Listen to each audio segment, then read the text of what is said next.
Lecture होगा वो 2 घंटे का होगा कल का, आज का तो 1 घंटे का होगा, कल का 2 घंटे का होगा, एक साथ पढ़ाएंगे सारा। इसीलिए उस पेज को जो मैंने सेंड किया है आज, उसे आप जीरोक्स निकलवा लें या फिर मेरे से नोट्स ले जाएं, ठीक है। उस नोट्स के साथ ही वो मैं आपको क्या दूंगा, वो पेपर दे दूंगा। शुरू करें। हम चैप्टर का नाम है फोटो इलेक्ट्रिक इफेक्ट।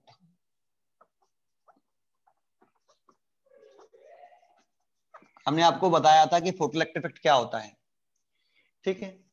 देखो हम क्या कर रहे थे कल, हमने हर्ट्ज का एक्सपेरिमेंट पढ़ लिया था, है ना। और लेनार्ड मिल्टन का भी पढ़ लिया था क्या? यस सर, थोड़ा बहुत यस सर। इंट्रोडक्शन पढ़ा था सर। नहीं, लेनार्ड मिल्टन का एक्सपेरिमेंट कहाँ पढ़ाया हुआ मैंने आपको? इंट्रोडक्शन पढ़ाया था सर बस उसका। ये बता दिया था कि सर्किट कंप्लीट कैसे होता है और सर्किट इनकम्प्लीट रहता है, ये बता दिया था क्या? Yes sir. Yes sir. Yes sir. अच्छा, ये वाली बात बताई थी कि करंट की वैल्यू किस पर डिपेंड करती है? Yes sir. Yes sir. Yes sir. Ejected number of electron पर या कलेक्टिंग नंबर ऑफ इलेक्ट्रॉन्स पर? कलेक्टिंग नंबर ऑफ इलेक्ट्रॉन्स पर। ठीक है, तो ये बता दिया पूरा इंट्रोडक्शन। फोटो इलेक्ट्रिसिटी डेफिनेशन के बता दी थी, यहां तक बता दिया था ना, है ना? Yes sir. तो अब जरा सुनो। अब देखो लेनार्ड और मिल्टन ने कि केवल क्या वो 2 ही सेंटेंस बोले थे एक्सपेरिमेंट है, बहुत सारे बहुत सारे एक्सपेरिमेंट्स किए थे। तो जानते हो उन एक्सपेरिमेंट को अगर हमें पढ़ना है, वो एक्सपेरिमेंट हमें पढ़ने हैं बेटा, बहुत ही इंपॉर्टेंट है। लेकिन हम उल्टा करेंगे। सर उल्टा क्या करेंगे? पहले हम एक्सपेरिमेंट नहीं पढ़ेंगे, उन एक्सपेरिमेंट से जो लॉ बनाए लेनार्ड और मिल्टन ने, फोटो इलेक्ट्रिक इफेक्ट के law of photo electric effects, उनको पहले पढ़ेंगे हम, है ना। क्योंकि हम सीधे एक्सपेरिमेंट्स पढ़ेंगे तो बेटा हम उसको समझ ही नहीं पाएंगे। जानते हो क्यों? क्योंकि एक बात बताओ, एक्सपेरिमेंट्स में हम क्या पढ़ेंगे? एक्सपेरिमेंट में हम 3 चीजें पढ़ते हैं हमेशा। एक्सपेरिमेंट्स में 3 पॉइंट होंगे। एक कि एक्सपेरिमेंट में करा क्या जा रहा है, 1 किया क्या, हमने क्या किया, हमने नहीं, लेनार्ड और मिल्टन ने किया क्या। दूसरा ऑब्जर्व क्या किया, और तीसरा मीनिंग क्या निकाला। देखो हॉलवेस ने भी एक्सपेरिमेंट किए थे।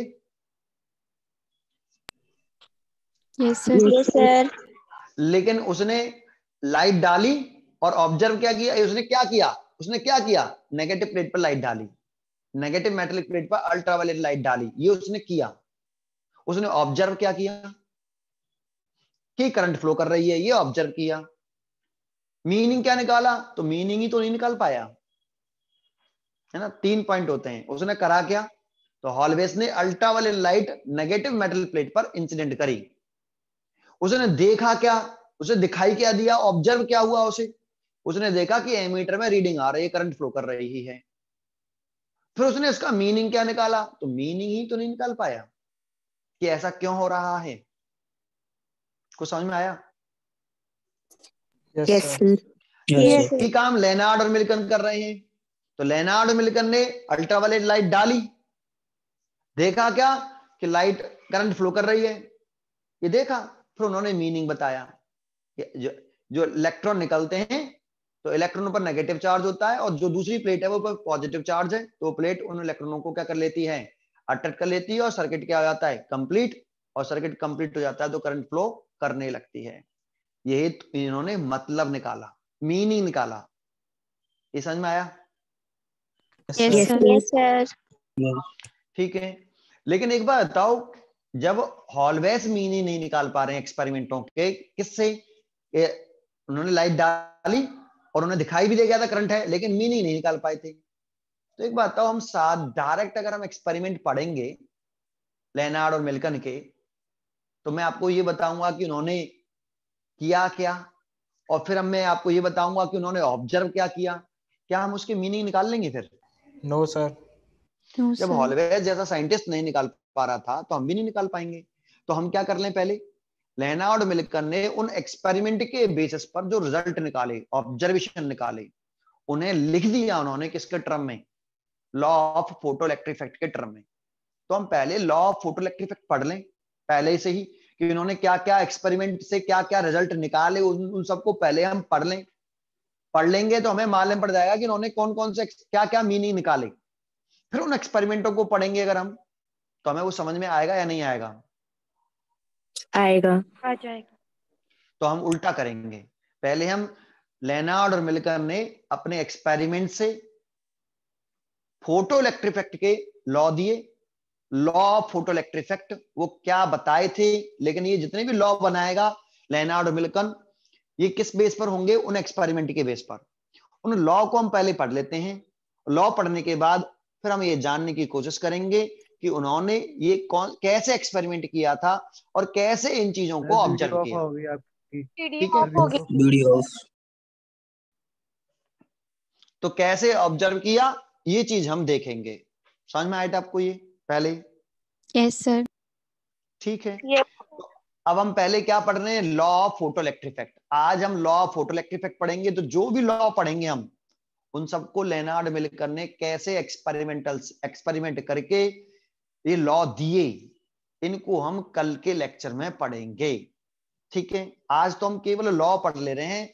लेनार्ड और मिल्टन ने जो बहुत सारे एक्सपेरिमेंट्स किए, उन एक्सपेरिमेंट का जो ऑब्जर्वेशन आया, रिजल्ट आया, उनको उन्होंने लॉ में कन्वर्ट कर दिया, लॉ लिख दिए, उन्हीं ऑब्जर्वेशन को लिख दिया। तो उन ऑब्जर्वेशन को पहले हम पढ़ ले रहे हैं, फिर उसके बाद कल हम इनको, इन ऑब्जर्वेशनों को उन्होंने कैसे एक्सपेरिमेंट के जरिए एक्सप्लेन किया, समझाया, वो हम कल देखेंगे। ठीक है, तो स्टार्ट करते हैं पहले law of photo electric effect. Law of photo electric effect. Law of photo electric effects ये लेनार्ड और मिल्टन ने दिए। ये एक्सपेरिमेंटल बेस्ड हैं, तो सारे एक्सपेरिमेंट्स को हम एक एक करके पढ़ेंगे, तब इनको सबको एक्सप्लेन करते हुए चले जाएंगे एक्सपेरिमेंट के बेसिस पर। ठीक है, समझाएंगे कि एक्सपेरिमेंट से उन्होंने कैसे ये लॉ बनाए। ये कल हम पढ़ेंगे, कल के लेक्चर में। 2 घंटे का लेक्चर होगा कल। ठीक है, तो पहला लॉ पढ़ते हैं, फर्स्ट लॉ। फर्स्ट लॉ क्या है? देखो, फर्स्ट लॉ है, जैसे ये मेटल है, ये मेटल, और ये मेटल का क्या है? सरफेस। तो ये मेटल का सरफेस, इस पर हमने एक लाइट इंसिडेंट कर दी। ये क्या है? Incident light. और इस इंसिडेंट लाइट की फ्रीक्वेंसी न्यू है, वेवलेंथ लैम्डा है, और इंटेंसिटी आई है। तो आई क्या है? आई का नाम है इंटेंसिटी ऑफ, नेम पे ध्यान देना, इंसिडेंट लाइट। तो ये तो मैंने क्या बताया, जब इस पर लाइट इंसिडेंट करते हैं तो ये सरफेस से, इस मेटल के सरफेस से क्या निकलते हैं? इलेक्ट्रॉन निकलते हैं। जब किसी मेटल के सरफेस पर हम एक लाइट इंसिडेंट करते हैं सूटेबल फ्रीक्वेंसी की, तो उसके सरफेस से क्या निकलते हैं? इलेक्ट्रॉन निकलते हैं।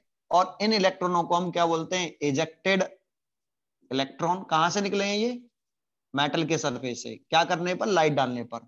या फिर इस इजेक्टेड इलेक्ट्रॉन का हो, या फोटो इलेक्ट्रॉन का हो। क्या का हो? Photo electron.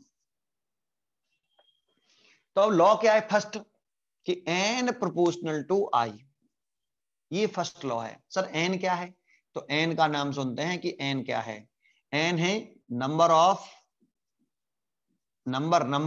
Anode number of ejected photo electron पर सेकंड।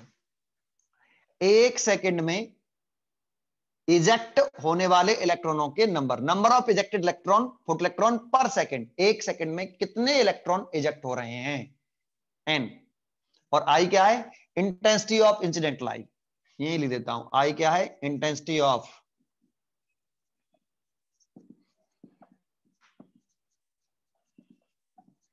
Incident light. ये है भाई फर्स्ट लॉ, ये वाला। इसको बोल दो, ये फर्स्ट लॉ हो गया। तो कैसे बोलेंगे फर्स्ट लॉ को? कि एन का नाम बताए, number of ejected photo electron per second is directly proportional to intensity of incident light. इसका मतलब समझ में आया?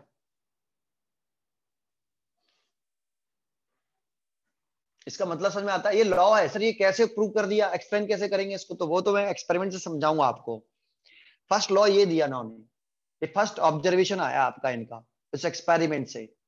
एक्सपेरिमेंट्स किए लेनार्ड मिल्टन ने, उससे पहला एक्सपेरिमेंट निकल के आया कि एन क्या है, number of ejected photoelectrons per second is directly proportional to the intensity of incident light.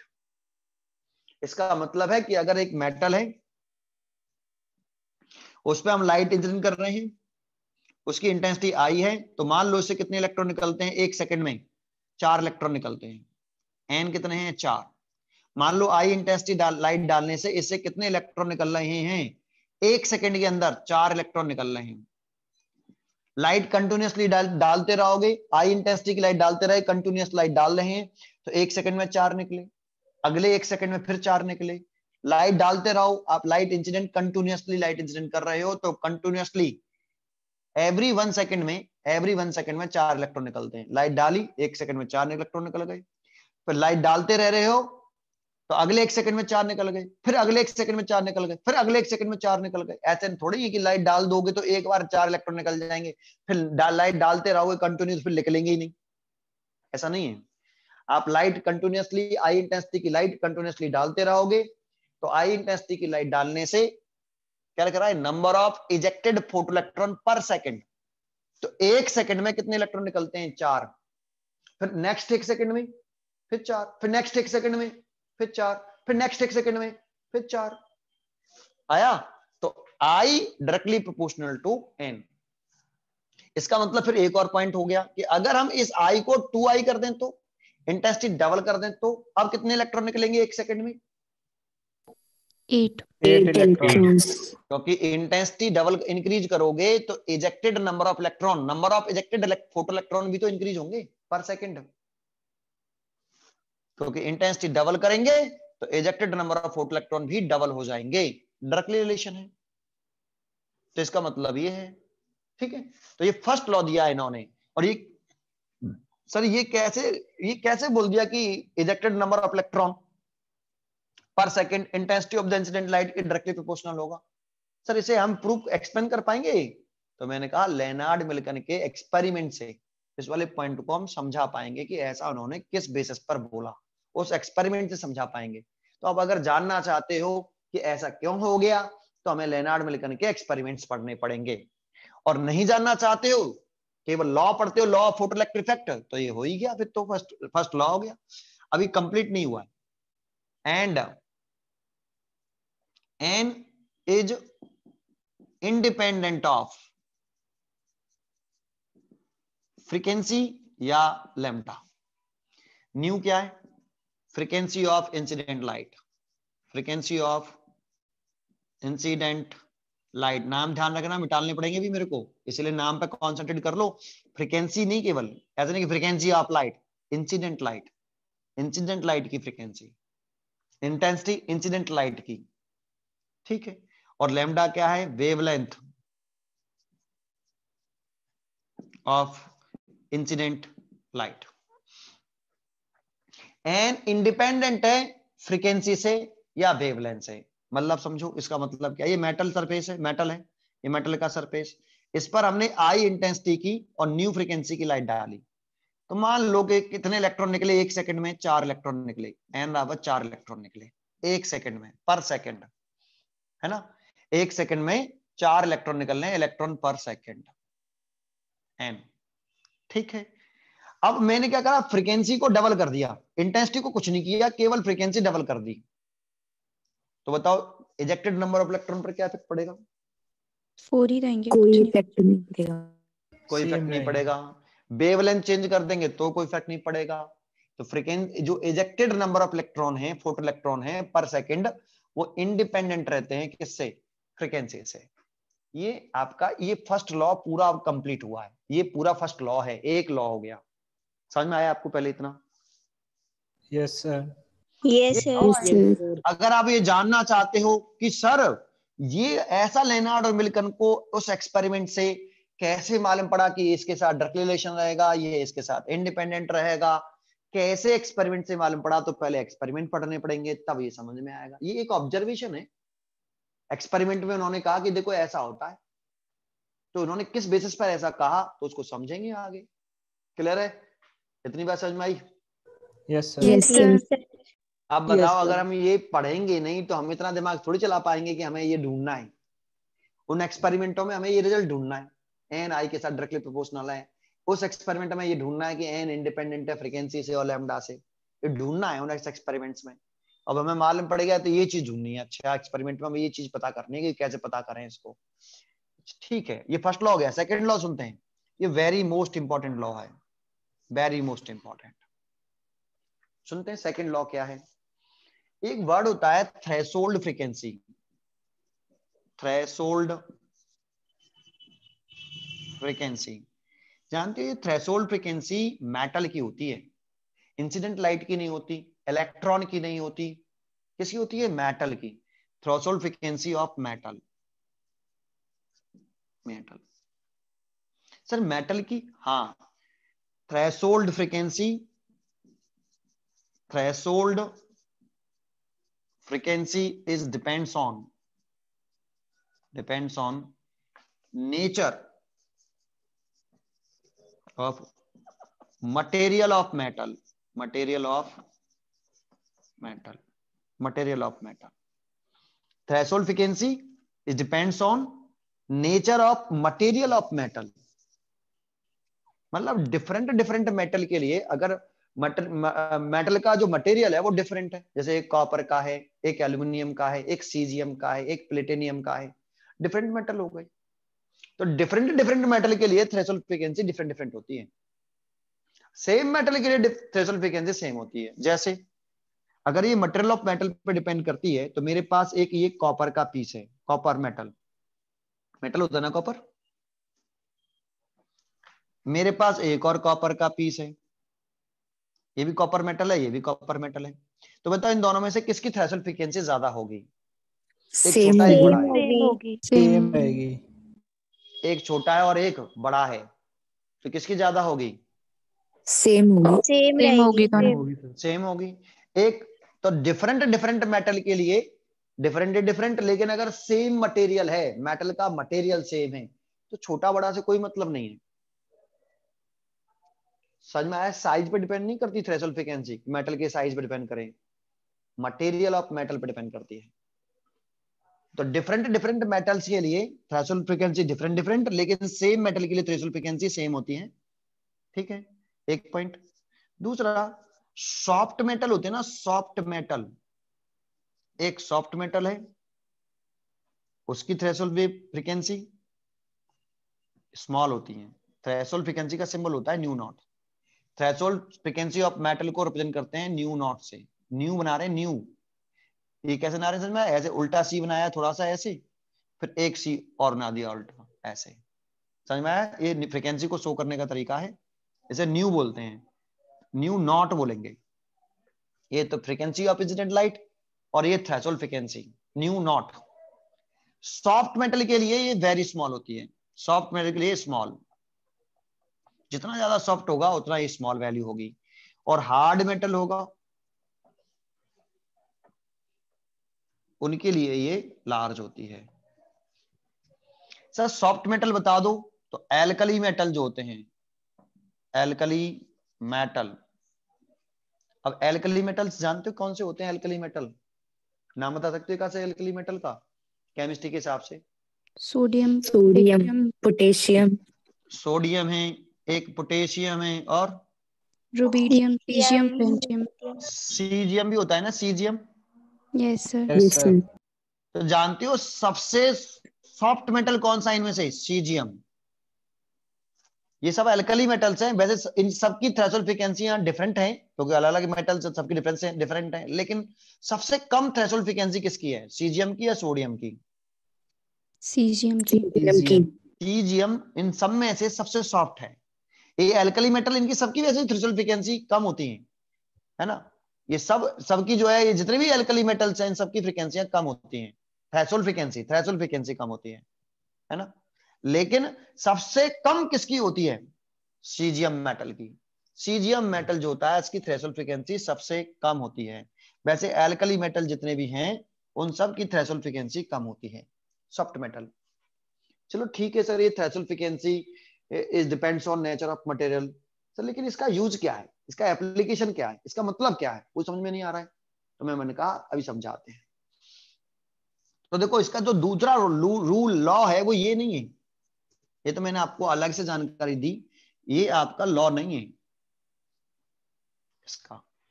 तो लॉ क्या है सर, तो लॉ बताओ। तो लॉ है कि इफ ये इसका नाम क्या है, न्यू का, फ्रीक्वेंसी ऑफ इंसिडेंट लाइट। ये तो फ्रीक्वेंसी है किसकी, इंसिडेंट लाइट की, इंसिडेंट लाइट की फ्रीक्वेंसी, और ये होती है थ्रेशोल्ड फ्रीक्वेंसी मेटल की। ये फ्रीक्वेंसी इंसिडेंट लाइट की है और ये थ्रेशोल्ड फ्रीक्वेंसी इस मेटल की है। ये मेटल है तो इसकी कुछ ना कुछ थ्रेशोल्ड फ्रीक्वेंसी होगी, ठीक है सर। अगर इंसिडेंट लाइट की frequency, frequency of incident light is less than threshold frequency, अगर इंसिडेंट लाइट की जो फ्रीक्वेंसी है वो थ्रेशोल्ड फ्रीक्वेंसी से कम है, दूसरा लॉ बता रहा हूं, दूसरा, इंसिडेंट लाइट की फ्रीक्वेंसी अगर थ्रेशोल्ड फ्रीक्वेंसी से कम है तो इलेक्ट्रॉन नहीं निकलेगा भाई। अगर तुम क्या कर रहे हो कि एक मेटल ले लिया, ये कोई मेटल है, अब इस मेटल की कुछ ना कुछ थ्रेशोल्ड फ्रीक्वेंसी होगी, तुमने इस पर लाइट डाली और उस लाइट की, इंसिडेंट लाइट की फ्रीक्वेंसी कितनी है, न्यू। अगर ये इंसिडेंट लाइट की फ्रीक्वेंसी इस मेटल की थ्रेशोल्ड फ्रीक्वेंसी से कम होगी तो कोई इलेक्ट्रॉन नहीं निकलने वाला, कोई भी इलेक्ट्रॉन इजेक्ट नहीं होगा। बच्चे कहेंगे सर, बच्चों के दिमाग में आता है सर एक काम करते हैं, मैंने कि क्या करते हैं भाई, कि एक काम करा हमने कि ये मेटल, इसकी थ्रेशोल्ड फ्रीक्वेंसी न्यू नॉट, इस पर लाइट डालने हैं हम न्यू और इसकी इंटेंसिटी डबल कर लेते हैं। लेकिन ये जो न्यू है ना उस न्यू नॉट से कैसा है, कम है। ये न्यू है, इंसिडेंट लाइट की जो फ्रीक्वेंसी है वो थ्रेशोल्ड फ्रीक्वेंसी से कैसी है, कम है। इंसिडेंट लाइट की फ्रीक्वेंसी थ्रेशोल्ड फ्रीक्वेंसी से कम तो इलेक्ट्रॉन इजेक्ट नहीं होगा।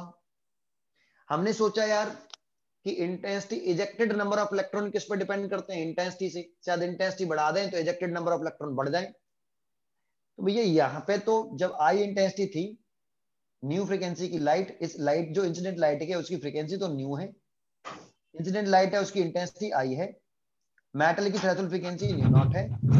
अगर इंसिडेंट लाइट की फ्रीक्वेंसी थ्रेशोल्ड फ्रीक्वेंसी से कम है तो इलेक्ट्रॉन इजेक्ट नहीं होता, इलेक्ट्रॉन इजेक्ट नहीं होता। तो हमने सोचा कि यार इंटेंसिटी बढ़ा लेते हैं, तो हमने इंटेंसिटी बढ़ा ली, केवल इंटेंसिटी बढ़ाई। जिसका माइक चालू है बंद कर दे, माइक बंद करो, आवाज आ रही है, सारे बच्चे माइक बंद करें अपना।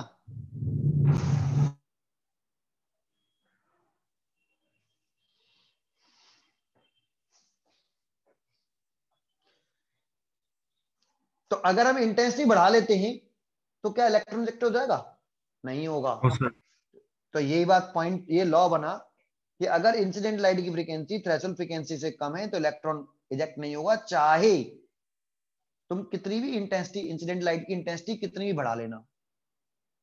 अगर आप इंटेंसिटी, इस वाली सिचुएशन में तुम कितनी भी लाइट की इंटेंसिटी बढ़ाओगे, ये भी लाइन इंपॉर्टेंट है यहाँ पे, अगर ये कंडीशन है इंसिडेंट लाइट की फ्रीक्वेंसी थ्रेशोल्ड फ्रीक्वेंसी से कम है तो उस समय इलेक्ट्रॉन इजेक्ट नहीं होगा। तुम सोचो कि इंटेंसिटी इंक्रीज करके इलेक्ट्रॉन इजेक्ट हो जाएगा, तब भी नहीं होगा। तो इंटेंसिटी तुम कितनी भी इंसिडेंट कर लोगे, इंक्रीज कर लोगे, तब भी इलेक्ट्रॉन इजेक्ट नहीं होगा इस कंडीशन में। सुना? Yes sir. ये सर।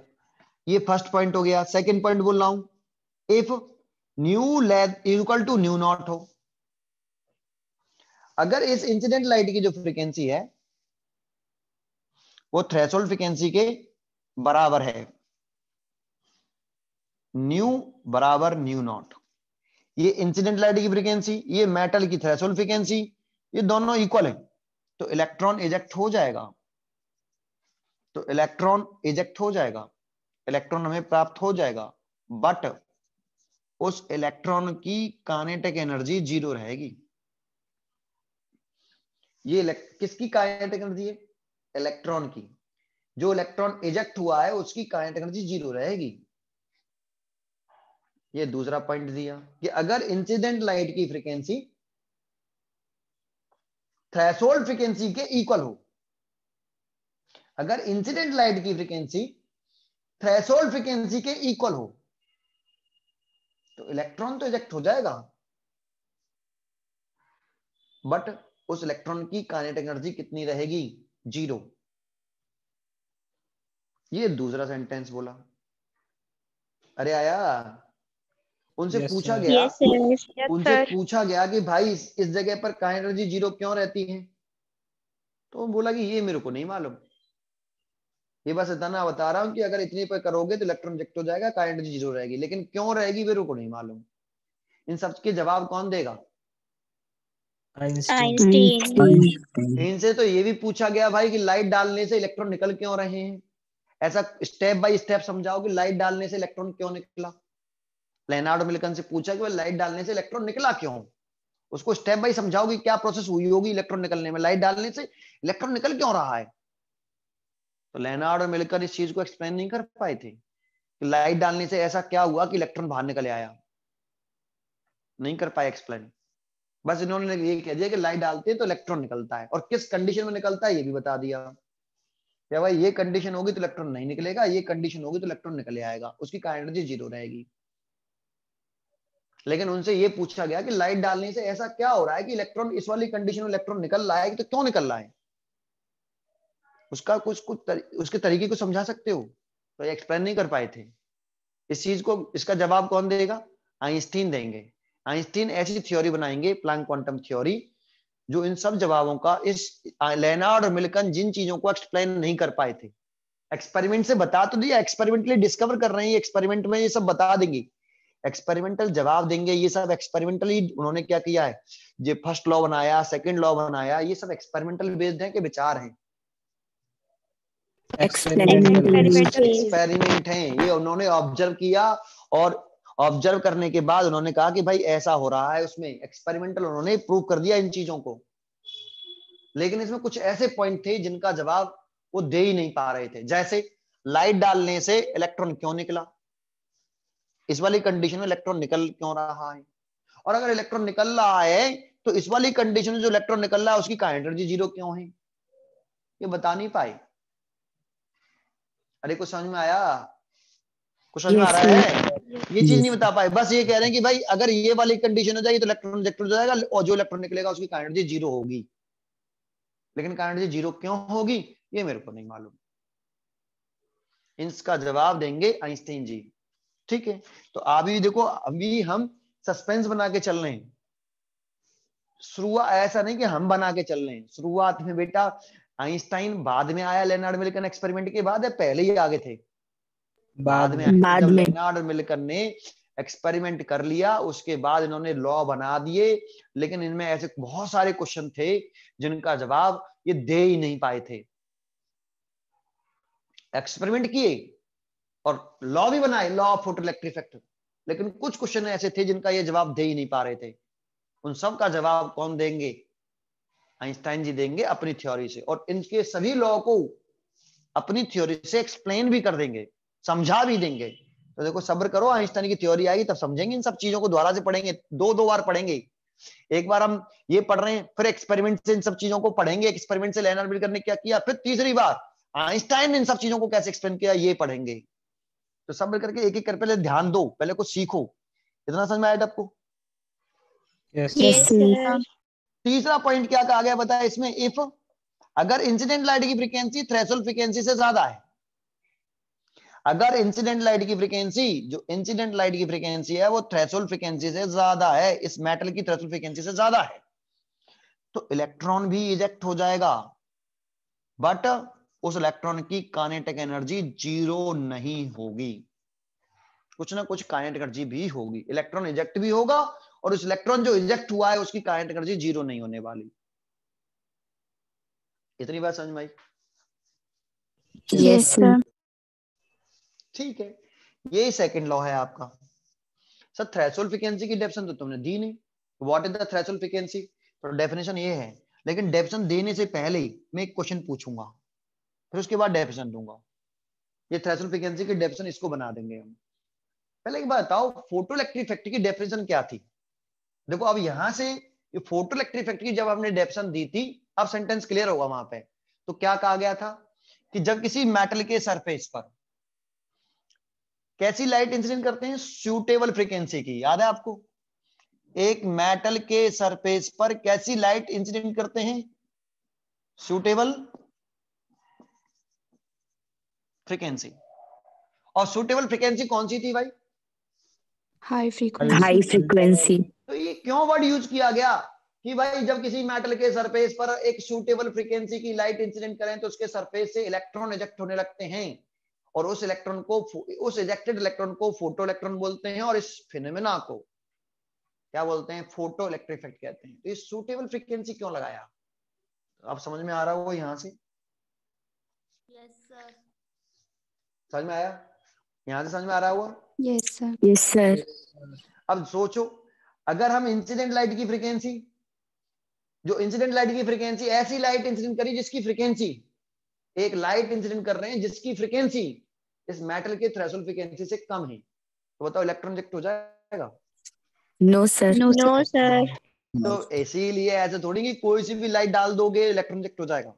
आपको ऐसी लाइट इंसिडेंट करनी पड़ेगी कि उस लाइट की जो फ्रीक्वेंसी है इस मेटल के थ्रेशोल्ड फ्रीक्वेंसी के बराबर या उससे ज्यादा हो, तभी तो इलेक्ट्रॉन निकलेगा। Yes sir. Yes sir. तो ये बताओ सूटेबल में कौन सी फ्रीक्वेंसी, ऐसी लाइट यूज करें जिसकी फ्रीक्वेंसी कम है, या ऐसी लाइट यूज करें जिसकी फ्रीक्वेंसी ज्यादा है? जिसकी फ्रीक्वेंसी ज्यादा है। देखो, अगर कम फ्रीक्वेंसी की लाइट तुमने यूज करी, ऐसी लाइट डाली जिसकी फ्रीक्वेंसी कम है, और वो इतनी कम है कि उसकी मेटल की थ्रेशोल्ड फ्रीक्वेंसी भी से कम है, इंसिडेंट लाइट की फ्रीक्वेंसी से किससे कम रह गई? थ्रेशोल्ड मेटल की थ्रेशोल्ड फ्रीक्वेंसी से। तो इलेक्ट्रॉन निकलेगा ही नहीं ना, है ना? Yes sir. Yes sir. तो इंसिडेंट लाइट की जो फ्रीक्वेंसी है वो थ्रेशोल्ड फ्रीक्वेंसी से ज्यादा हो या फिर बराबर हो, तभी तो इलेक्ट्रॉन निकलेगा।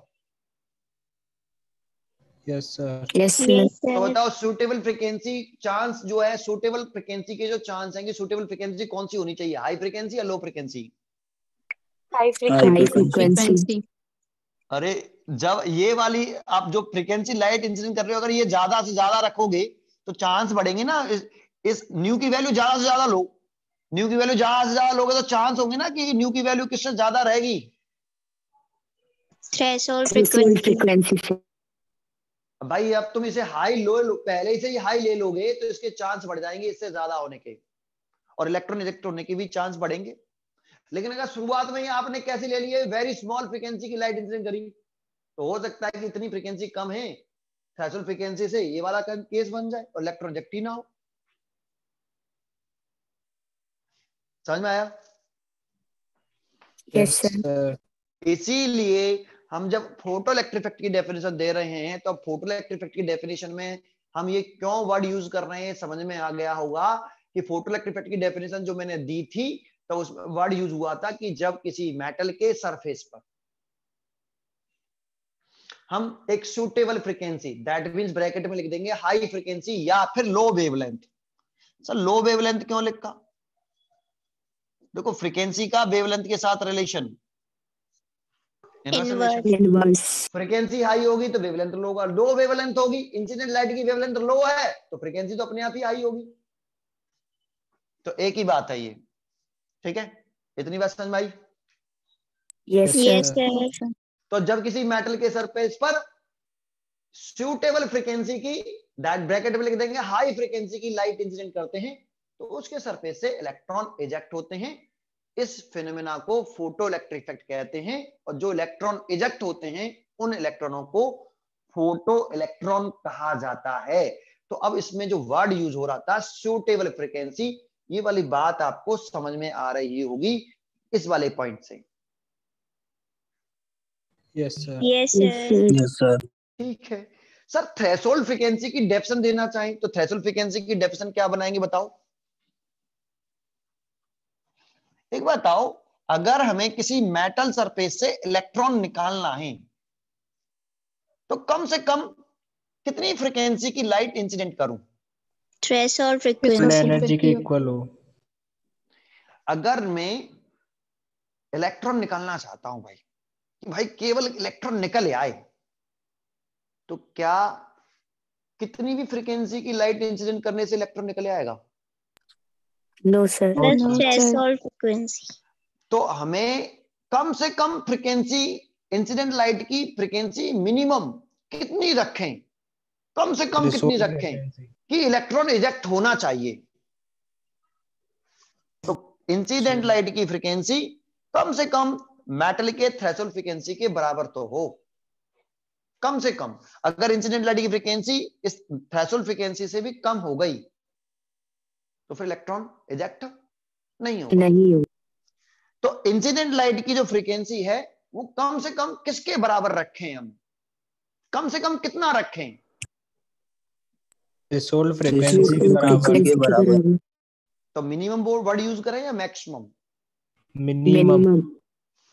तो हम ये कह रहे हैं कि थ्रेशोल्ड फ्रीक्वेंसी किसे कहते हैं, इसको डेफिनेशन बना दो इसको, कि थ्रेशोल्ड फ्रीक्वेंसी उस मिनिमम इंसिडेंट लाइट की फ्रीक्वेंसी को कहते हैं। ये इंसिडेंट लाइट की फ्रीक्वेंसी देखो, थ्रेशोल्ड फ्रीक्वेंसी इक्वल होती है, थ्रेशोल्ड फ्रीक्वेंसी इक्वल होती है उस मिनिमम इंसिडेंट लाइट की फ्रीक्वेंसी। ये इंसिडेंट लाइट की है ना थ्रेशोल्ड फ्रीक्वेंसी, ये किसकी फ्रीक्वेंसी है ये वाली? Incident light की। Incident light. तो थ्रेशोल्ड फ्रीक्वेंसी उस मिनिमम इंसिडेंट लाइट की फ्रीक्वेंसी को कहते हैं। मिनिमम वर्ड क्यों लगानी, समझ में आया? Yes Yes, sir. sir. Yes, sir. Threshold frequency उस मिनिमम इंसिडेंट लाइट की फ्रीक्वेंसी को कहते हैं जिसे मेटल के सरफेस पर इंसिडेंट करने से जीरो काइनेटिक एनर्जी से इलेक्ट्रॉन इजेक्ट हो जाए, जीरो काइनेटिक एनर्जी से इलेक्ट्रॉन इजेक्ट हो जाए। हम ये वाली लाइट कम से कम कितनी डालें, मिनिमम कितनी इंसिडेंट लाइट की फ्रीक्वेंसी मिनिमम कितनी रखें? Minimum frequency of incident light जिसे डालने से इलेक्ट्रॉन इजेक्ट हो और उसकी काइनेटिक एनर्जी कितनी रहे, जीरो। तो जिस मिनिमम फ्रीक्वेंसी को जिस फ्रीक्वेंसी ऑफ लाइट पर, मिनिमम फ्रीक्वेंसी ऑफ लाइट पर इंसिडेंट करने से इलेक्ट्रॉन इजेक्ट हो जाए, कैसे? जीरो काइनेटिक एनर्जी से, उसको हम थ्रेशोल्ड फ्रीक्वेंसी कह देंगे। आया? Yes, sir. एक बात बताओ कि मैं आपसे पूछ रहा हूं कि भाई मेरे को इलेक्ट्रॉन निकालना है जीरो काइनेटिक एनर्जी से, तो मैं इंसिडेंट लाइट की फ्रीक्वेंसी कम से कम किसके बराबर रखूं? थ्रेशोल्ड फ्रीक्वेंसी से कम या थ्रेशोल्ड फ्रीक्वेंसी के बराबर? बराबर। फ्रीक्वेंसी के बराबर। तो ये मिनिमम वैल्यू है ना? Yes sir. Yes, sir. इससे और कम हो जाएगी तो इलेक्ट्रॉन नहीं निकलेंगे। नहीं निकलेंगे। तभी लिख रहे हैं कि थ्रेशोल्ड फ्रीक्वेंसी उस मिनिमम इंसिडेंट लाइट की फ्रीक्वेंसी को कहते हैं जिसे मेटल सरफेस पर डालने से इलेक्ट्रॉन जीरो काइनेटिक एनर्जी से इजेक्ट हो जाए। डेफिनेशन समझ में आई? Yes Yes, sir. sir. ये नोट्स में आपके में पेज नंबर 6 पे लिखी हुई है थ्रेशोल्ड फ्रीक्वेंसी की डेफिनेशन। समझ में आया? इसी को डेफिनेशन बना दिया इस वाले को, थ्रेशोल्ड फ्रीक्वेंसी की। समझ में आया? Yes, sir. अच्छा, एक बात बताऊं, ये दूसरा लॉ ही है, तीसरा नहीं है। अब जरा बताओ मेरे को, इस वाले केस में इलेक्ट्रॉन इजेक्ट होता है या नहीं होता? नहीं होता। इलेक्ट्रॉन इजेक्ट नहीं होता। तो ये बताओ, न्यू बराबर हम लिख सकते हैं सी बटे lambda. Yes, sir. Yes sir. तो न्यू नॉट बराबर क्या लिखेंगे? सी बटे लैम्डा Lambda नॉट। naught. तो जैसे इसका नाम थ्रेशोल्ड फ्रीक्वेंसी है तो इसका नाम threshold Threshold wavelength. wavelength. Threshold wavelength. इसका नाम है इंसिडेंट लाइट की फ्रीक्वेंसी, तो इसका नाम इंसिडेंट लाइट की वेवलेंथ। इंसिडेंट लाइट की वेवलेंथ।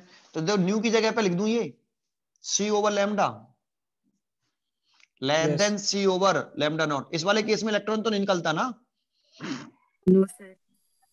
तो सी से सी कट गया, इसका मल्टीप्लाई इधर, इसका मल्टीप्लाई इधर, तो lambda less then lambda naught, इसका से मल्टीप्लाई किया तो लैम्डा नॉट, और इसका से मल्टीप्लाई किया लैम्डा। लैम्डा बड़ा है लैम्डा नॉट? लैम्डा। तो लैम्डा बड़ा है किससे? लैम्डा नॉट से। तो इस वाले केस में इलेक्ट्रॉन नहीं निकलता, तो क्या इसमें निकलेगा? No, no sir. सर। क्योंकि इसी केस को मैंने लैम्डा के टर्म में ले आया। देखो लैम्डा बड़ा है किससे, लैम्डा नॉट से, तो लैम्डा बड़ा रखा है लैम्डा नॉट से, तो इस वाले केस में भी इलेक्ट्रॉन रिजेक्ट नहीं होगा, चाहे इंटेंसिटी कितनी भी कर दो। ये दोनों बात एक ही है, अलग अलग हैं? एक ही एक है। ही है। एक ही है। इसमें इलेक्ट्रॉन नहीं निकलने वाला। अच्छा, एक ही बात है। दूसरा, अगर न्यू बराबर न्यू नॉट है तो इसकी जगह पे मैं लिखूं सी बटे लैम्डा, और इसकी जगह पे लिखूं सी बटे लैम्डा नॉट, इससे ये कट गया, इसका मल्टीप्लाई, इसका मल्टीप्लाई, तो क्या आएगा, लैम्डा बराबर लैम्डा नॉट आएगा। Yes Yes, sir. sir. Yes sir. तो बताओ इस वाले केस में इलेक्ट्रॉन रिजेक्ट होता है कि नहीं? यस होता सर। है। Yes Yes. सर। तो इलेक्ट्रॉन रिजेक्ट होता है, बट उसकी kinetic energy Zero. Zero zero रहती रहती है। है। जीरो रहती है। ये समझ में आ गया। Yes sir. Yes, yes sir. तीसरा अगर केस होता है कि न्यू बड़ा है न्यू नॉट से, न्यू बड़ा है न्यू नॉट से, न्यू बड़ा है न्यू नॉट से, तो इसे लिख सकते हैं सी बटे लैम्डा ग्रेटर देन सी बटे लैम्डा नॉट। सी से सी कट गया, तो ये लिख सकते हैं 1/लैम्डा ग्रेटर देन 1/लैम्डा नॉट। इसका से मल्टीप्लाई, इसका इसमें करेंगे तो लैम्डा नॉट हो गया, और इसका इसमें करेंगे तो लैम्डा हो गया। लैम्डा बड़ा है या lambda naught? Lambda lambda naught. Lambda naught. Not. तो मैं ये लिख सकता हूं कि लैम्डा छोटा है लैम्डा नॉट से। अरे लैम्डा छोटा ही तो Yes, है। sir. Yes, sir. Yes sir. इसमें इलेक्ट्रॉन निकल रहे थे कि नहीं निकल रहे थे? Yes sir. निकल यस सर, रही निकल थी। रही ये और ये सेम कंडीशन अलग अलग है। सेम। Same condition. Same. तो इसमें भी इलेक्ट्रॉन निकलेगा, बट उसकी kinetic energy zero. Zero Not नहीं equal होगी। to zero. जीरो नहीं होगी। क्लियर हुआ? Yes yes. Sir.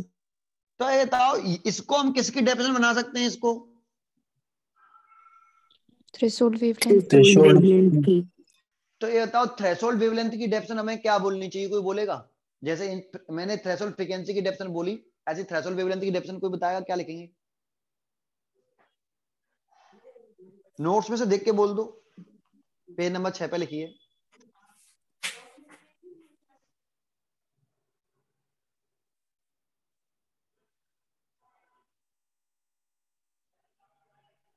Threshold wavelength is the minimum wavelength of the ना ना incident गलत हो गया, बस बस गलत हो गया यही।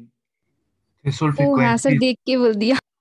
नहीं देख के नहीं, अरे देख के बोलने की नहीं कह रहा मैं, देख के बोल सकते हो आप, देख के बोल सकते हो बेटा, देख के बोलो, मैं कह रहा हूँ देख के बोलो, लेकिन आपने क्या वर्ड यूज किया, दोबारा से बोलो, देख के बोलो मुस्कान शर्मा। यस सर, मिनिमम बोल दिया है, वो बड़ी होगी। क्या वर्ड यूज करेंगे? मैक्सिमम। Maximum. हाँ, तो बोलो दोबारा से, मैक्सिमम लगा के नहीं,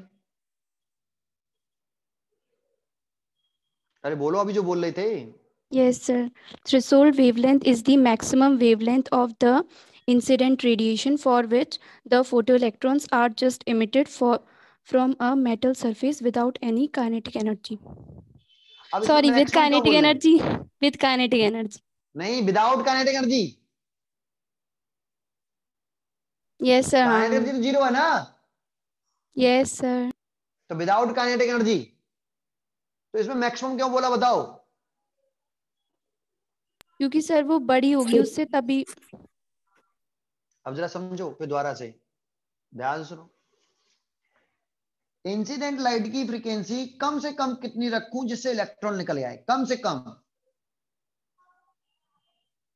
Threshold. थ्रेशोल्ड फ्रीक्वेंसी के बराबर कम से कम बोल रहा हूं ना। Yes, sir. Yes sir. अगर इससे कम हो जाए तो, इंसिडेंट लाइट की फ्रीक्वेंसी थ्रेशोल्ड फ्रीक्वेंसी से कम हो जाए तो क्या इलेक्ट्रॉन निकलेगा? No, sir. इसीलिए यहां पे मिनिमम लगा रहे हैं, कम से कम, इससे कम नहीं होनी चाहिए, ये मिनिमम वैल्यू है। थ्रेशोल्ड फ्रीक्वेंसी कौन सी वैल्यू होती है? Minimum value. समझ में आया? इससे Yes, कम हो sir. जाएगी तो इलेक्ट्रॉन रिजेक्ट नहीं होगा, पक्का? अच्छा, Yes sir. अब यहां ध्यान दो, लैम्डा कम होगा तो इलेक्ट्रॉन निकलेगा, या लैम्डा ज्यादा होगा तो इलेक्ट्रॉन निकलेगा? लैम्डा ज्यादा होगा। ज्यादा।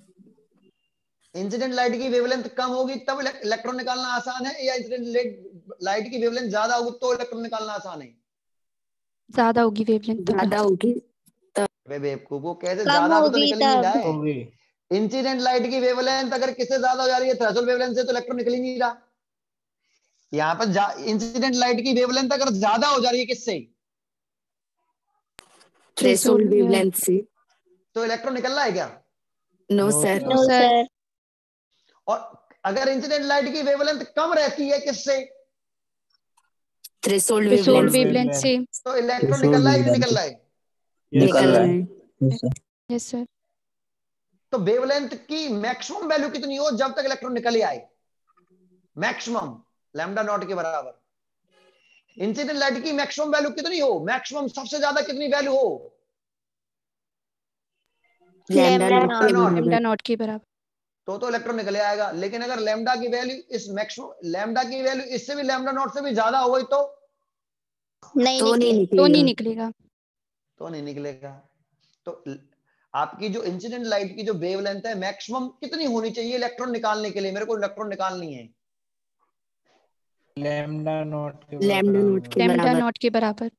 इससे अगर ज्यादा हो गया तो तो इलेक्ट्रॉन नहीं नहीं निकलेगा। निकलेगा। Met नहीं तो करेगा. मैक्सिमम मेरे को कितनी चाहिए, कम ज्यादा से ज्यादा कितनी चाहिए? Lambda naught. Lambda lambda not. Not के बराबर। उससे ज्यादा हो गया तो तो तो नहीं इलेक्ट्रॉन निकलेगा। नहीं निकलेगा। तो अगर इंसिडेंट लाइट की वेवलेंथ थ्रेशोल्ड वेवलेंथ से ज्यादा हो गई तो इलेक्ट्रॉन निकलेगा ही नहीं। इंसिडेंट लाइट की वेवलेंथ थ्रेशोल्ड वेवलेंथ के बराबर है तभी तो इलेक्ट्रॉन निकल रहा है। तो मैक्सिमम वैल्यू हो गई ना।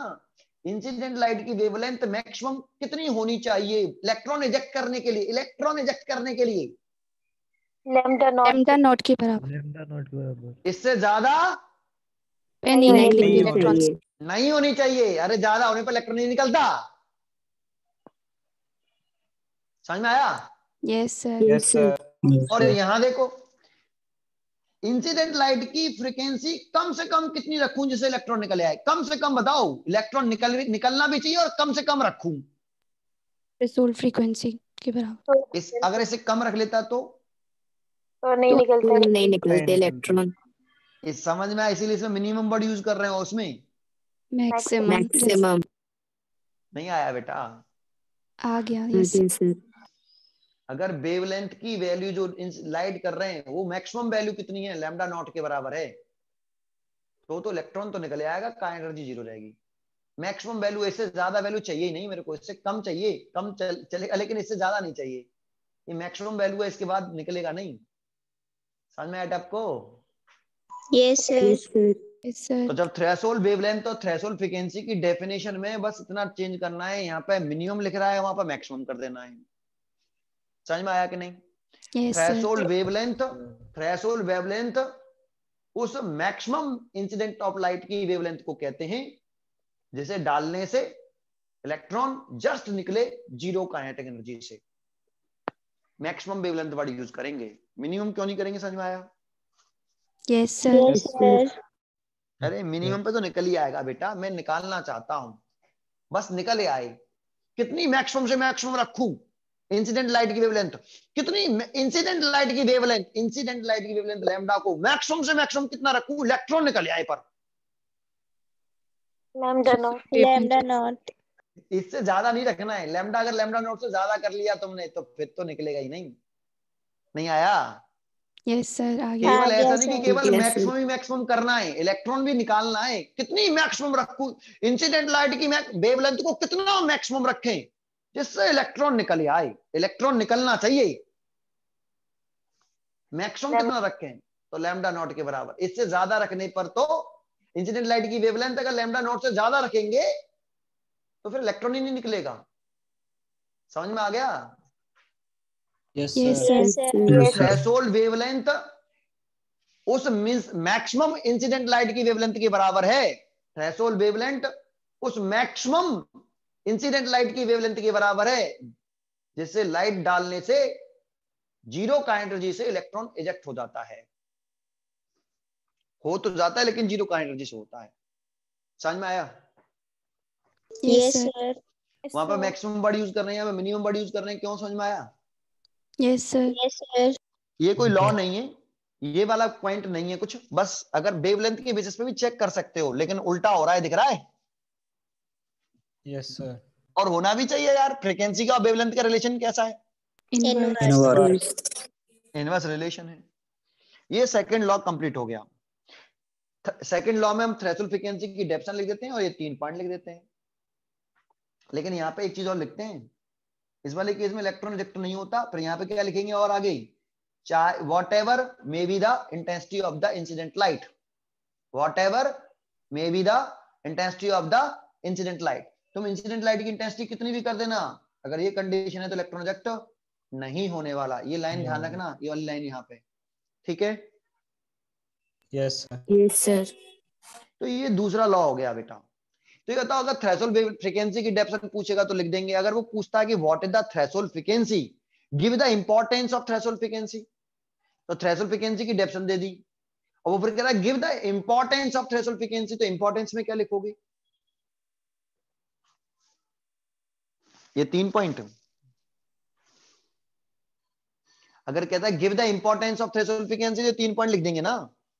यही तो थ्रेशोल्ड फ्रीक्वेंसी की इंपॉर्टेंस है कि अगर इंसिडेंट लाइट की फ्रीक्वेंसी थ्रेशोल्ड फ्रीक्वेंसी से कम होगी तो इलेक्ट्रॉन रिजेक्ट नहीं होगा, whatever the intensity of the incident light. बराबर होगी तो इलेक्ट्रॉन रिजेक्ट हो जाएगा, करंट जीरो रहेगी। इंसिडेंट लाइट की फ्रीक्वेंसी थ्रेशोल्ड फ्रीक्वेंसी से ज्यादा होगी तो इलेक्ट्रॉन रिजेक्ट हो जाएगा, बट करंट जीरो नहीं होगी। ये इंपॉर्टेंस में लिखेंगे, give the importance of threshold frequency, तो ये तीनों पॉइंट लिख देंगे। थ्रेशोल्ड फ्रीक्वेंसी किसे कहते हैं तो डेफिनेशन लिख देंगे, इसको डेफिनेशन बना देंगे। कुछ समझ में आया? Yes Yes, sir. sir. Clear हुआ? Yes second law sir. समझ में आया? Yes sir. Yes sir. Yes, sir. तो ऐसा नहीं कि तुम कोई से भी लाइट डाल दोगे तो इलेक्ट्रॉन निकल आएगा। आपको सूटेबल फ्रीक्वेंसी की लाइट डालनी पड़ेगी। सूटेबल का मतलब है कि ऐसी लाइट डालो जिसमें इंसिडेंट लाइट की फ्रीक्वेंसी थ्रेशोल्ड फ्रीक्वेंसी के बराबर हो या उससे ज्यादा हो, तभी इलेक्ट्रॉन निकलेगा। कम होने पर, इंसिडेंट लाइट की फ्रीक्वेंसी थ्रेशोल्ड फ्रीक्वेंसी से कम होने पर इलेक्ट्रॉन रिजेक्ट नहीं होगा। ये दूसरा लॉ हो गया। तीसरा लॉ की तरफ चलें। समझ में आया बेटा आपको? Yes, sir. Yes sir. ठीक है। थर्ड लॉ क्या है? देखो, इसको भी एक्सपेरिमेंटली समझाएंगे। ऐसा क्यों बोला, इसको भी समझाएंगे एक्सपेरिमेंटली। उसने लेनार्ड मिलकर ने एक्सपेरिमेंट से ये रिजल्ट कैसे ढूंढे निकाले। तीसरा पॉइंट सुनो, ये बहुत अच्छा लॉ है ये वाला भी। क्या कह रहा है जरा दमदू, ध्यान सुनना अच्छी तरीके से। ये मेटल, इसकी threshold frequency new not, metal की, इस पर लाइट डालने हैं, frequency new, intensity I, electron eject हो रहा है। मान लो इलेक्ट्रॉन इजेक्ट हो रहा है, तो ये इलेक्ट्रॉन कब इजेक्ट होगा? इस वाले केस में तो होगा ही नहीं, होगा क्या? No sir. No sir. इस वाले केस में हो जाएगा लेकिन करंट एनर्जी जीरो रहेगी। इस वाले केस में हो जाएगा लेकिन करंट एनर्जी जीरो नहीं होगी। तो मैं थर्ड पॉइंट बोल रहा हूं कि काइनेटिक एनर्जी मैक्सिमम, ये किसकी काइनेटिक एनर्जी है? लाइट की, इंसिडेंट लाइट की काइनेटिक एनर्जी, इजेक्टेड इलेक्ट्रॉन की या मेटल की? Ejected electron. और देखो क्या लिख रहा है, वो देख रहे हो क्या लिख रहा है? मैक्सिमम। Maximum. तो इसके यहाँ पे ये नाम पे ध्यान दे लो। ऐसा नहीं कि बस केवल काइनेटिक एनर्जी लिख दो, आपको लिखना है क्या नाम है? Maximum kinetic energy ejected photo electron. Sir ऐसा क्यों लिखा आपने, ऐसा क्यों लिखा? तो जानते हो ये काइनेटिक एनर्जी मैक्सिमम हो गया नीचे वाली, नीचे वाली। नीचे वाली। इस कंडीशन में तो इलेक्ट्रॉन निकल रहा है, उसकी काइनेटिक एनर्जी नहीं है, काइनेटिक एनर्जी जीरो है भैया। इस वाले केस में इलेक्ट्रॉन तो निकल रहा है लेकिन काइनेटिक एनर्जी तो जीरो है। तो वो इस वाले केस की बात कर रहा है, इसकी केस की बात कर रहा है? फर्स्ट सेकंड थर्ड किसकी बात कर रहा है वहां पे? थर्ड वाली केस की। तो जानते हो थर्ड लॉ लिखने से पहले हम लिखेंगे यहाँ क्या? एबव थ्रेशोल्ड फ्रीक्वेंसी से जो लाइट इंसिडेंट कर रहे हैं, जो इंसिडेंट लाइट है, ये पॉइंट लिखेंगे। If nu greater than nu naught, then के kinetic energy maximum, nu greater than nu naught, then kinetic energy जो maximum, maximum kinetic energy of ejected electron. बेटा इलेक्ट्रॉन तो इसमें भी निकल आएगा लेकिन काइनेटिक एनर्जी जीरो रहेगी। इसमें इलेक्ट्रॉन निकलेगा लेकिन काइनेटिक एनर्जी जीरो नहीं रहेगी। समझ में आया? Yes sir. तो इस लॉ को लिखने से पहले लिखेंगे कि अगर इंसिडेंट लाइट की फ्रीक्वेंसी थ्रेशोल्ड फ्रीक्वेंसी से ज्यादा है, देन जो इलेक्ट्रॉन रिजेक्ट हो रहा है उसकी maximum kinetic energy directly proportional to frequency. ये है थर्ड लॉ। समझ में आया?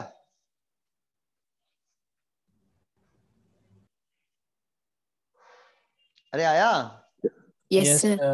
Yes, sir. थर्ड लॉ में ऐसा नहीं कि थर्ड लॉ बोलेंगे तो ये लाइन जरूर बोलेंगे ऊपर कि इंसिडेंट लाइट की फ्रीक्वेंसी थ्रेशोल्ड फ्रीक्वेंसी से बड़ी है, उस वाली कंडीशन में maximum kinetic energy ejected photoelectron, maximum kinetic energy ejected photoelectron is directly proportional to frequency of incident light, frequency of Incident light. incident light.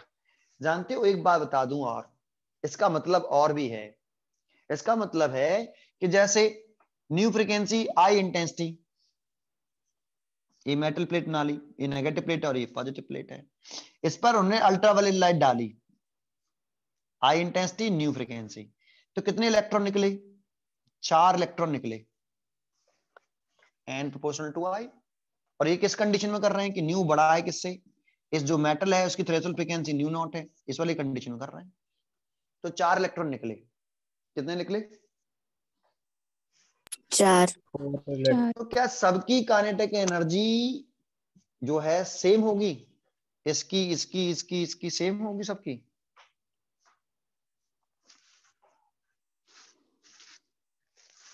इस कंडीशन में? Yes sir. Yes sir. नहीं होगी। जब आई ये वाली कंडीशन है, आई intensity की light डाल रहे हैं, न्यू फ्रीक्वेंसी की लाइट है, तो ये 4 इलेक्ट्रॉन निकल रहे हैं, चारों की काइनेटिक एनर्जी अलग होगी, 4 जूल, 3 जूल, 2 जूल, 1 जूल, हो सकता है 0 भी हो, 0 जूल।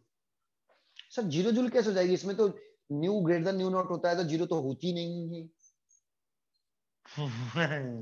चलो नहीं है, एक कर लेते हैं।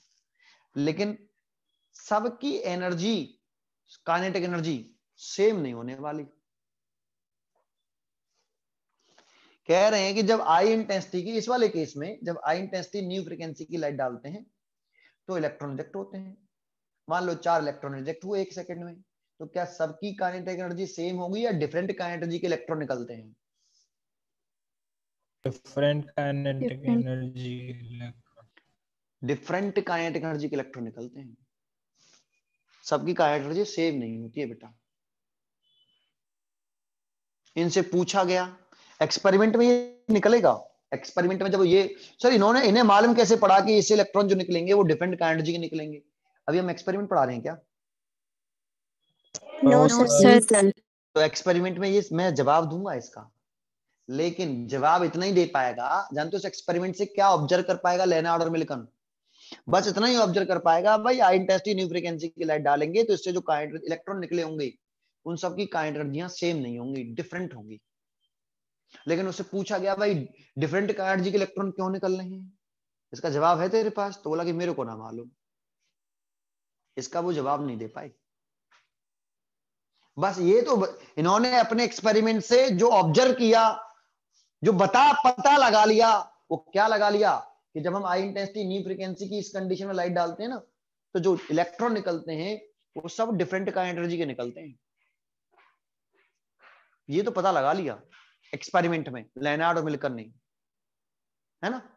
लेकिन इनसे पूछ लिया गया भाई कि ये डिफरेंट काइनेटिक एनर्जी के इलेक्ट्रॉन निकल कैसे रहे हैं, उसके रीजन क्या है? जब आई इंटेंसिटी न्यू फ्रीक्वेंसी की लाइट डाल रहे हैं तो 4 इलेक्ट्रॉन निकल रहे हैं, 4 इलेक्ट्रॉन की काइनेटिक एनर्जी डिफरेंट है, सर इसका रीजन क्या है? तो इन्होंने खुद ही कहा था कि डिफरेंट काइनेटिक एनर्जी के इलेक्ट्रॉन निकलेंगे। एक्सपेरिमेंट में ये इस चीज को प्रूव कर देंगे, ऑब्जर्व भी कर देंगे, मैं भी समझाने में कामयाब हो जाऊंगा। लेकिन उनसे जब ये पूछा भाई डिफरेंट काइनेटिक एनर्जी के निकल क्यों रहे हैं, उसका रीजन दो। आपने बोल तो दिया, ये तो प्रूफ हो जाएगा डिफरेंट काइनेटिक एनर्जी के निकलेंगे, लेकिन निकल क्यों रहे हैं ये प्रूफ एक्सप्लेन नहीं कर पाएंगे इस चीज को। तो एक्सप्लेन कौन करेगा? आइंस्टाइन। इस चीज को भी आइंस्टीन ही बताएगा अपनी थ्योरी से कि ये जब आई इंटेंसिटी न्यू फ्रीक्वेंसी की लाइट डाल रहे हैं तो ये डिफरेंट काइनेटिक एनर्जी के इलेक्ट्रॉन क्यों निकलते हैं, इसको भी आइंस्टीन ही समझाएगा अपनी थ्योरी से। कैसे समझाएगा तो वो तो देखो सस्पेंस बने रहने दो, अभी मैं समझाने की कोशिश करूंगा तो समझ में वैसे भी नहीं आएगा। हम किसकी बात नहीं कर रहे जानते हो? आइंस्टाइन ने जो थ्योरी दी थी प्लैंक क्वांटम थ्योरी, वो फोटोन के बेसिस पे दी थी। एक फोटोन होता है, फोटोन, ये फोटोन क्या होता है भी समझाएंगे। अब फोटोन के बेसिस पे एक्सप्लेन करेगा इसको, फोटोन के बेसिस पर। तो अभी हम आइंस्टाइन की थ्योरी पढ़ ही नहीं रहे। पहले बताओ, लेनार्ड मिल्टन ने एक्सपेरिमेंट पहले किए, ये लॉ पहले दिए, या आइंस्टाइन ने पहले एक्सप्लेनेशन दे दिया? एक्सपेरिमेंट पहले किए। लेनार्ड मिल्टन ने एक्सपेरिमेंट कर दिए, लॉ बता दिए सारे। अब इसमें कुछ कमियां रह गई, ये बता नहीं पा रहा है, बहुत सारे क्वेश्चनों का जवाब नहीं दे पा रहा। जैसे क्वेश्चन ये है, ये तो बोल दिया कि डिफरेंट काइंड के इलेक्ट्रॉन निकलते हैं। अब इसका यही रीजन नहीं दे पा रहा, डिफरेंट काइंड के इलेक्ट्रॉन निकल क्यों रहे हैं भाई? तूने बोल ही दिया है ना, डिफरेंट काइंड के निकलते हैं, एक्सपेरिमेंट में ये शो भी हो रहा है, लेकिन भैया निकल क्यों रहे हैं, उसकी वजह क्या है, इसका जवाब नहीं दे पाया। दूसरा, इस बात का ही जवाब नहीं दे पाया कि भाई लाइट डालने से इलेक्ट्रॉन निकलते क्यों हैं। स्टेप बाय स्टेप बता कि लाइट डालने से ऐसा क्या हुआ कि उसके सरफेस से इलेक्ट्रॉन निकलने लगे। उसको समझा तो सही कि क्यों निकले इलेक्ट्रॉन। तो इसको भी समझा नहीं पाए कि इलेक्ट्रॉन निकले क्यों, क्या वजह ही लाइट डालने से इलेक्ट्रॉन निकले आए, इसको ये समझा नहीं पाए। तो बहुत सारे पॉइंट थे, दिमाग में विचार थे, कंफ्यूजन था, जिनका जवाब, सबका आंसर कौन देंगे? हमारे आइंस्टाइन जी देंगे, आइंस्टीन साइंटिस्ट देंगे। लेकिन जानते हो, सब एक्सपेरिमेंट लेनार्ड मिल्टन ने किए, लॉ भी लेनार्ड मिल्टन ने दे दिए, लेकिन बहुत सारे क्वेश्चनों का जवाब ये दे नहीं पाए। फिर कौन आया? आइंस्टाइन आए, उन्होंने इन सब एक्सपेरिमेंट को रीड किया, फिर एक थ्योरी बनाई, प्लैंक क्वांटम थ्योरी। वो थ्योरी ऐसी थी कि सभी जो भी क्वेश्चन तुम पूछोगे एक्सपेरिमेंट से, जो रिजल्ट रह जाएंगे, उन सब का आंसर कौन देंगे? आइंस्टाइन जी देंगे। तो इसका आंसर अभी वहां पे पढ़ेंगे। अभी तो इतना समझ में आ गया? Yes sir. जो हम लॉ दे रहे हैं यहाँ, वो इस मैक्सिमम का एनर्जी वाले इलेक्ट्रॉन के लिए दे रहे हैं। किसके लिए दे रहे हैं? मैक्सिमम काइनेटिक एनर्जी वाले इलेक्ट्रॉन। इस वाले के लिए लॉ दे रहे हैं, इसके लिए नहीं दे रहे, इसके लिए नहीं दे रहे, इसके लिए नहीं दे रहे, इसके लिए नहीं दे रहे, इसके लिए नहीं दे रहे, इसके लिए नहीं दे रहे, इसके लिए दे रहे हैं। ये तो सबसे ज्यादा एनर्जी वाला इलेक्ट्रॉन है। Yes sir. तो इसी के लिए लॉ दे रहे हैं भैया कि फ्रीक्वेंसी ऑफ इंसिडेंट लाइट ये बड़ी होनी चाहिए थ्रेशोल्ड फ्रीक्वेंसी से, है ना। ये frequency maximum kinetic energy of electron के साथ कैसा रिलेशन रखती है? Direct relation. समझ में आया? Yes sir. अगर हम इंसिडेंट लाइट की फ्रीक्वेंसी बढ़ा देंगे, तो जो मैक्सिमम एनर्जी वाला इलेक्ट्रॉन है, इसमें 4 जूल का निकल रहा है, बढ़ा दी तो 5 जूल का, 6 जूल का, 7 जूल का मैक्सिमम का एनर्जी बढ़ जाएगी। आया? Yes sir. Yes sir. But ये maximum kinetic energy of electron, ये ध्यान रखना, मैक्सिमम का एनर्जी जरूर लिखना, इज इंडिपेंडेंट ऑफ आई। आया? इनका मतलब समझ में आता है कि नहीं? इंडिपेंडेंट का मतलब, यस सर। अगर मैं इंटेंसिटी बढ़ाऊं, फ्रीक्वेंसी नहीं बढ़ा रहा, फ्रीक्वेंसी में कोई चेंज नहीं कर रहा, इंटेंसिटी बढ़ा दूं, तो क्या मैक्सिमम का एनर्जी ऑफ इलेक्ट्रॉन बढ़ेगा? No no sir. अगर इंटेंसिटी बढ़ा चले जाओ, तो ये 4 joule, 3 joule, 2 joule, 1 joule, 4 joule से ज्यादा का एनर्जी वाला इलेक्ट्रॉन निकलेगा नहीं इंटेंसिटी बढ़ाने से। हाँ, इंटेंसिटी बढ़ाने से इजेक्टेड नंबर ऑफ इलेक्ट्रॉन बढ़ जाएंगे। अगर तुम आई है 2i कर दोगे, तो 4 की जगह पर 8 इलेक्ट्रॉन निकलेंगे, लेकिन उनमें से 8 में से किसी भी इलेक्ट्रॉन की काइनेटिक एनर्जी 4 जूल से ज्यादा होगी नहीं। समझ में आया? इंटेंसिटी बढ़ा देने से electron, ejected number of electron तो बढ़ जाएंगे। आया कि नहीं? Yes sir. Yes sir. लेकिन उन 8 में से इस समय सबसे मैक्सिमम का एनर्जी वाला इलेक्ट्रॉन कौन है? 4 जूल। तो 2i कर दोगे तो 8 निकलेंगे, लेकिन उनमें से सबसे ज्यादा मैक्सिमम एनर्जी वाला इलेक्ट्रॉन कितना होगा? 4 जूल। 4 से जूल से ज्यादा बढ़ेगा ही नहीं। वो बढ़ कब सकता है? समझ में आया? 4 जूल से 5 जूल, 6 जूल कब हो सकता है? Yes sir. फ्रीक्वेंसी फ्रीक्वेंसी को बढ़ाएंगे। जब इंसिडेंट लाइट की फ्रीक्वेंसी बढ़ा देंगे। लेकिन ये सब कहानी कहाँ की है? यहाँ की नहीं है। यहाँ पे तो इलेक्ट्रॉन जो है एनर्जी कितनी, उसकी 0। तो ये वाली कहानी यहाँ की भी नहीं हो सकती और यहाँ की भी नहीं हो सकती, इसी वाले केस की हो सकती है। अरे समझ में आया कि नहीं? Yes sir. Yes sir. हाँ जी, हाँ जी। और इसी वाले केस की हो सकती है, तो ये लाइन पहले लिख देनी है। ये थर्ड रूल हो गया, थर्ड लॉ हो गया। समझ में आया? Yes sir. अरे इन सबको एक्सपेरिमेंट में हम खोजेंगे, अभी एक्सपेरिमेंट करेंगे, तो ये लेनार्ड मिल्टन ने एक्सपेरिमेंट करके ही तो ये सब खोजे हैं, तो हम भी खोजेंगे यार एक्सपेरिमेंट में। कल पढ़ेंगे, 2 घंटे की क्लास लेंगे, ठीक है? Yes sir. Yes sir. Fourth law क्या है, लास्ट देखते हैं। फोर्थ लॉ, इसके 4 लॉ है ना, लॉ ऑफ फोटोइलेक्ट्रिक कितने लॉ होते हैं? 4। तो चौथा लॉ पढ़ते हैं, समझ में आ रहा है वैसे थोड़ा बहुत? Yes, sir. Yes, sir. Fourth law क्या है वो सुनते हैं। देखो गमारू भाषा में बोले, अच्छी वाली भाषा में, गांव वाली भाषा में, गमारू नहीं कहें, गांव वाली भाषा बोले, ज्यों ही लाइट डालते हैं मेटल सरफेस पर त्यों ही इलेक्ट्रॉन निकले आते हैं। इसका मतलब समझते हो? Yes, sir. ज्यों ही लाइट डाली त्यों ही इलेक्ट्रॉन निकले आए। इसका मतलब जैसे ही लाइट जैसे डालते हैं light वो डाली, तुरंत वैसे इलेक्ट्रॉन निकल आते हैं। ऐसे नहीं है, ये मत समझना कि आप ऐसे सोचोगे लाइट डाल दी, अब 1 सेकंड वेट करो, इलेक्ट्रॉन को 1 सेकंड लगेगा निकलने में। भाई अभी तो लाइट डाली है, लाइट इंसिडेंट करेंगे, उसके कितने सेकंड बाद इलेक्ट्रॉन निकलेगा? 1 सेकंड लगता है कम से कम। ऐसा होता है क्या?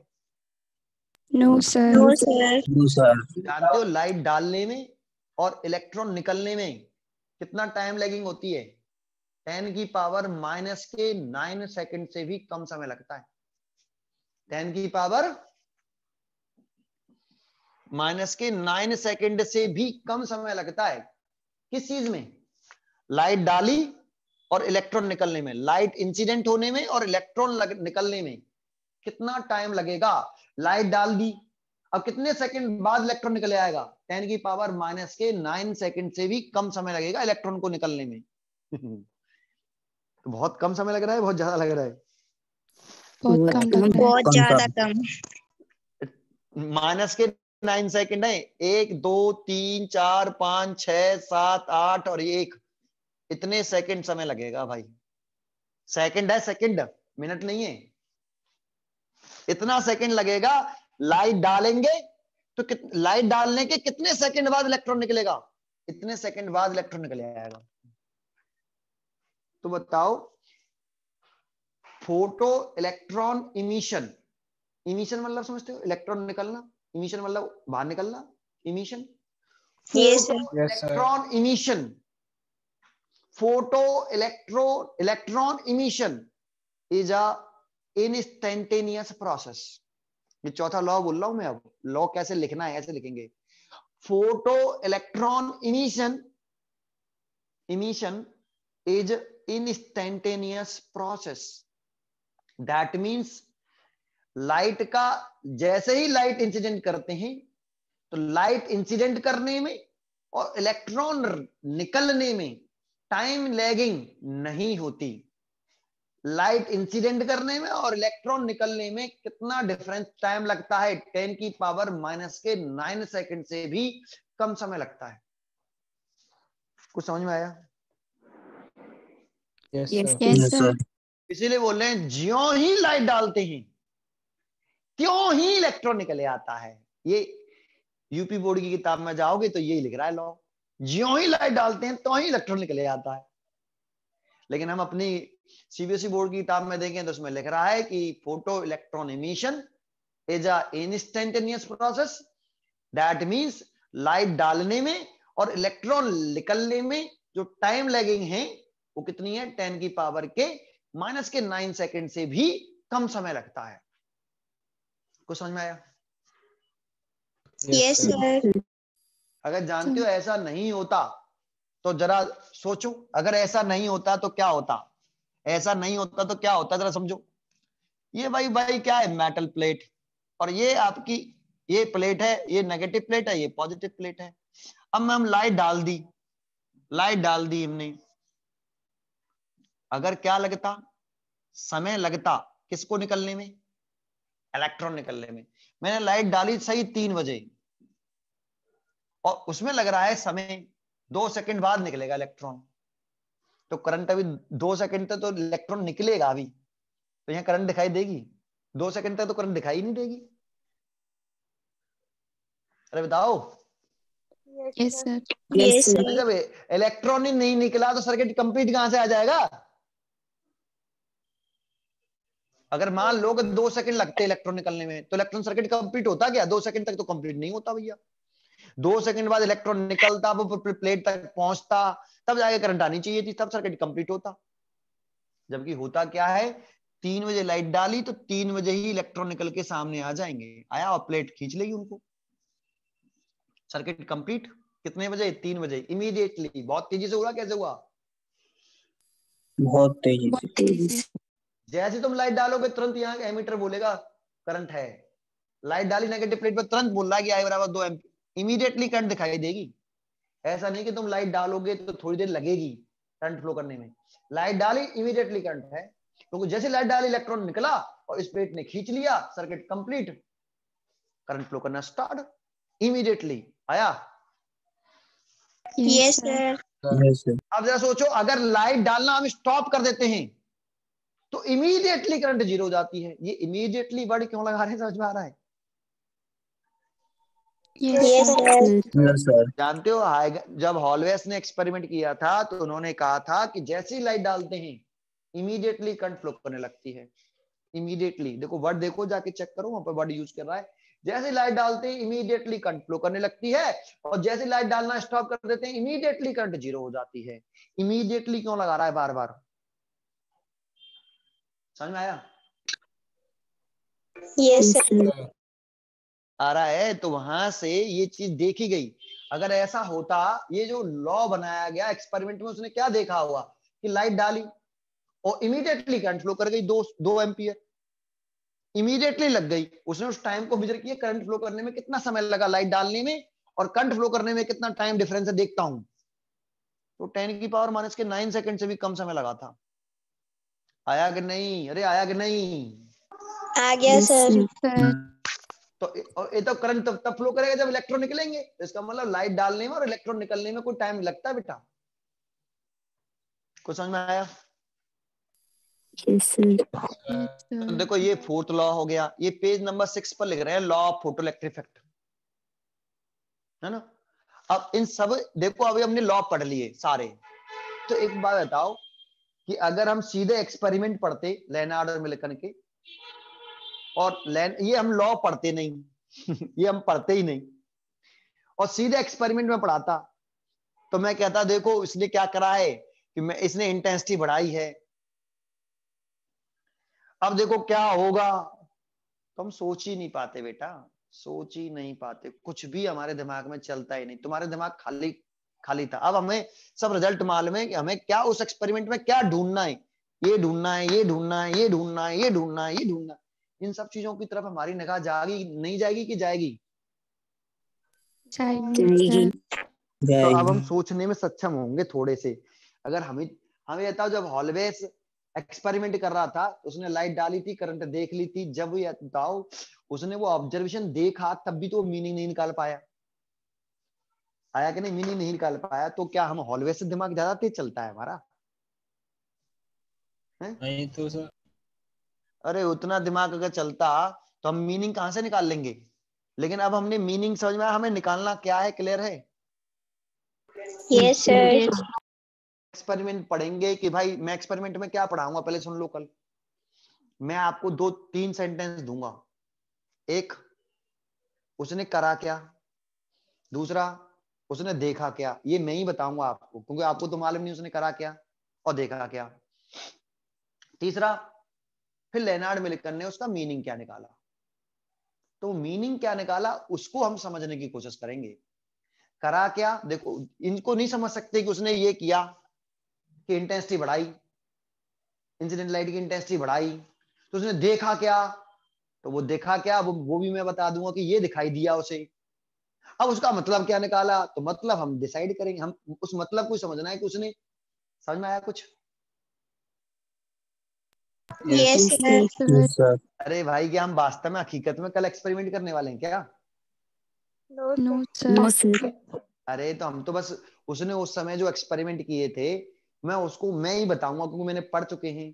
तो मैं बताऊंगा कि लेनार्ड ने भाई एक्सपेरिमेंट में ये किया था और उसने देखा ये था, फिर इसका मतलब ये निकाला था। जैसे आज ही तो बताया था मैंने एक्सपेरिमेंट्स में, नहीं बताया था? अरे शुरुआत में बताया तो था कि लाइट डाल, उसने करा क्या, लाइट डाली, देखा क्या कि करंट फ्लो कर रही है। मतलब क्या निकाला, उसने मतलब निकाला कि इलेक्ट्रॉन निकले होंगे और वो प्लेट पॉजिटिव है, उस प्लेट ने, पॉजिटिव प्लेट ने उन इलेक्ट्रॉनों को खींच लिया होगा, सर्किट कंप्लीट हो गया हुआ, इसीलिए करंट फ्लो कर गई। ये मतलब निकाला लेनार्ड ने। अरे आया। Yes sir. फिर उसने पॉजिटिव प्लेट पे लाइट डाली, तो उसने कहा, फिर दोबारा उसने पॉजिटिव प्लेट पे लाइट डाली, करंट जीरो। उसने करा क्या, पॉजिटिव प्लेट पे लाइट डाली, ये तो उसने किया। देखा क्या, उसने देखा कि करंट जीरो है। तो मतलब क्या निकाला, तो उसने मतलब निकाला कि भाई लाइट डालने से इलेक्ट्रॉन तो निकलेंगे, लेकिन जो नेगेटिव प्लेट है उन इलेक्ट्रॉनों को रिपेल कर देगी और सर्किट कंप्लीट नहीं होगा, और सर्किट कंप्लीट नहीं होगा इसीलिए करंट फ्लो नहीं करेगी। ये मतलब निकाला कि नहीं? Yes sir. तो जानते हो उसने करा क्या और देखा क्या, ये तो मैं ही बताऊंगा ना तुम्हें। अरे मैं नहीं बताऊंगा, जो मैंने आपको पेपर भेजा है ना, पेपर भेजा है, पेपर, उस पेपर को जीरोक्स करके जरूर निकाल लेना, बाहर सामने रखा होना चाहिए, तभी वो एक्सपेरिमेंट समझ में आएंगे, अदरवाइज नहीं आने वाले बेटा। ठीक है, और जिसके पास नोट्स नहीं है वो नोट्स ले जाए मेरे से कल तक, कल देखते हैं। थैंक यू, आगे।